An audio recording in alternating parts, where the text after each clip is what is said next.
But first, not since the men of ancient Athens scratched their preferences on pottery shards has a democratic election been freer or fairer than the one we saw in this country 2 years ago. That's what you have heard a lot.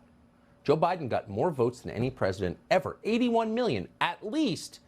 And every single one of those votes was entirely real. There was no cheating of any kind. Every mail-in ballot belonged to a real person who voted just once. No drop box was stuffed. Nobody coached dementia patients in nursing homes to vote the Democratic line. Even Vladimir Putin somehow decided to stay out of that election.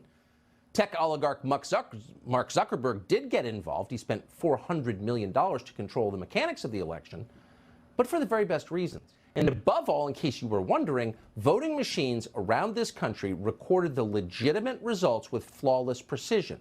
The machines counted each vote cast for each candidate and awarded those votes accordingly. Can you see the software that would prove that happened? Well, no, you can't. As with the body cam footage from Nancy Pelosi's house, you don't have the necessary clearance to see it, but you can know that electronic voting machines are 100% safe and reliable.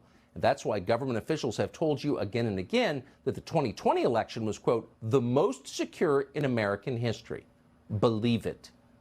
And by the way, if you don't believe it, our advice is to shut the hell up, unless you want to be sued into bankruptcy or have the FBI interrupt your breakfast.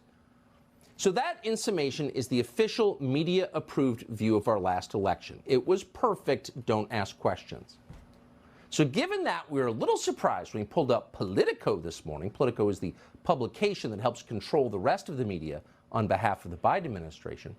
We were surprised to discover that actually voting machines are not safe at all. Electronic voting machines, Politico told us, are in fact easily hacked and manipulated, which is why real countries like France have banned them and use paper ballots instead. Quote, there are real risks, Politico told us, that hackers could tunnel into voting equipment and other election infrastructure to try to undermine Tuesday's vote. According to Politico, that's entirely possible because many states, quote, use wireless modems to transmit unofficial election night results to their central offices. These modems use telecommunications networks that are vulnerable to hackers, and malicious actors could exploit them to tamper with unofficial vote data, corrupt voting machines, or compromise the computers used to tally official results. Huh? Rigged voting machines? Fake vote totals? Underground tunnels to subvert modems? Isn't this the release the Kraken talk? Well, it is. And as of yesterday, it would have been regarded as insane, possibly criminal. It would have been an assault on our democracy. But things have changed. 24 hours before Democrats were expected to lose in the midterm elections, Politico is letting you know that elections are fake.